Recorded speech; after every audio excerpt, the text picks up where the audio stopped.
Tout le monde est partant pour le grand reset. Enfin, presque tout le monde. Il y a un gars qui a le pouvoir de faire quelque chose pour arrêter ça, et vous savez exactement de qui je parle.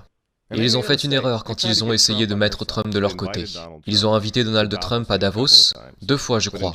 Mais en janvier, quand Donald Trump a vraiment commencé à voir la bête qui se dressait contre lui, il est allé à Davos, oui, au Forum économique mondial, et il leur a fait un énorme doigt d'honneur. Nous nous sommes engagés à préserver la majesté de la création de Dieu et la beauté naturelle de notre monde. Mais pour embrasser les possibilités de demain, nous devons rejeter les éternels prophètes de malheur et leurs prédictions de l'Apocalypse. Ces alarmistes exigent toujours la même chose, le pouvoir absolu de dominer, transformer et contrôler chaque aspect de nos vies. Nous ne laisserons jamais les socialistes radicaux détruire notre économie et ruiner notre pays. 2 jours après que Donald Trump ait donné ce discours, un gauchiste de 89 ans, l'étrange milliardaire George Soros, a fait une intervention d'urgence, à Davos une fois de plus, avertissant que les élections américaines de 2020 détermineraient, je cite, « le sort de notre monde ». Maintenant, puisqu'on parle de Davos, jetez un coup d'œil une fois de plus. C'était 1 mois après que Donald Trump s'est adressé à Davos et leur a fait un doigt d'honneur. Voici ce que le pape François et l'économiste Jeffrey Sachs ont répondu. C'est un pays dangereux en ce moment. Il sera absolument dangereux si Trump est réélu.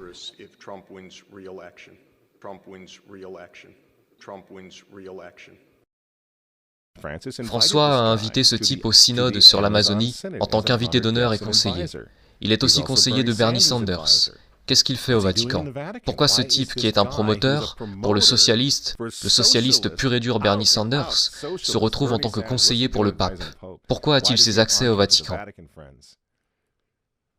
Jeffrey Sachs soutient l'avortement et la contraception, mais ce n'est pas un problème pour le Vatican. Pour le Vatican, pour le pape François et pour ses amis à l'ONU, c'est évidemment Donald Trump le problème. Je considère clairement l'administration Trump comme un danger pour le monde, mais tel que je le vois, comme un phénomène purement temporaire, qui disparaîtra en 2020.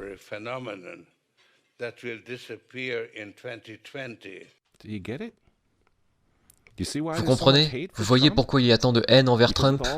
Parce que malgré tous ses défauts, il est capitaliste, il n'est pas mondialiste. Il ne sera jamais l'un d'entre eux. C'est pourquoi il a retiré les États-Unis de l'accord de Paris sur le climat. Donald Trump a retiré les États-Unis de l'Organisation mondiale de la santé, l'entreprise de Bill Gates.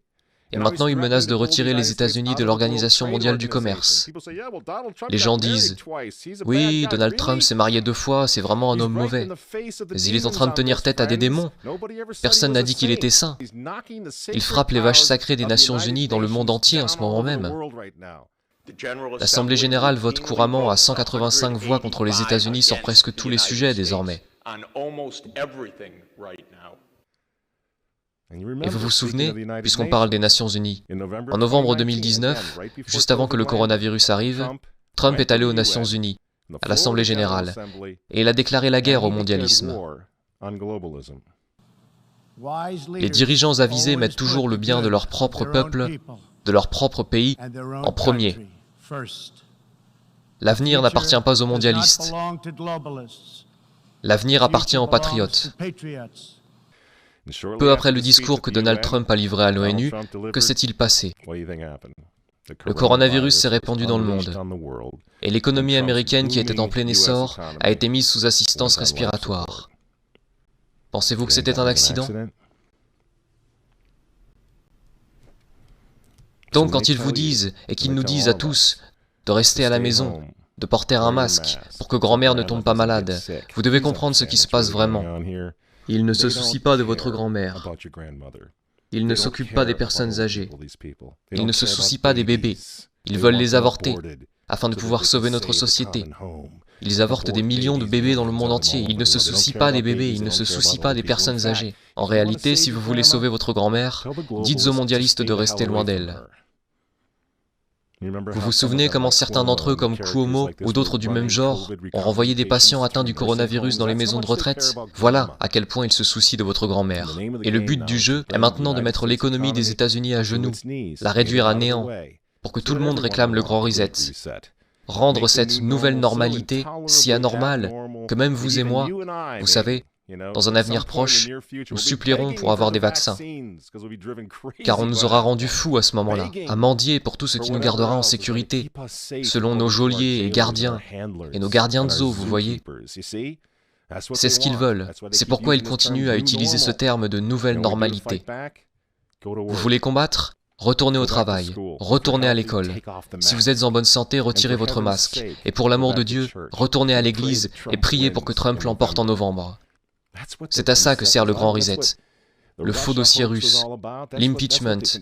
Vous voyez ? Pendant 4 ans, ils ont essayé d'arrêter cet homme, car s'il renforce l'Amérique, s'il la rend à nouveau forte, s'il sauve l'économie une seconde fois, le grand reset n'aura pas lieu. Le nouvel ordre mondial va être rejeté, et qui sait quand ils auront une opportunité comme celle du coronavirus à nouveau. Et ils le savent. Alors je vous pose la question. Pourquoi détestent-ils cet homme? Ces gens, ces hommes, ils détestent Dieu, ils détestent les enfants, ils détestent la famille traditionnelle, ils vous détestent, et ils détestent Donald Trump, dont les opposants politiques d'ailleurs en ce moment sont en train de déboulonner des statues de saints, de frapper des policiers et de brûler des drapeaux. Vous dites que vous n'aimez pas Trump? Je suis désolé les amis, mais on s'en fiche, cela n'a plus vraiment d'importance. Vous pensez à la personnalité de Trump ou à ses tweets, mais regardez la situation dans son ensemble. Le choix est simple les amis. Levez-vous avec les Américains dès maintenant. Ou tombez avec le nouvel ordre mondial dans un avenir pas si lointain. Il n'y a pas d'autre choix.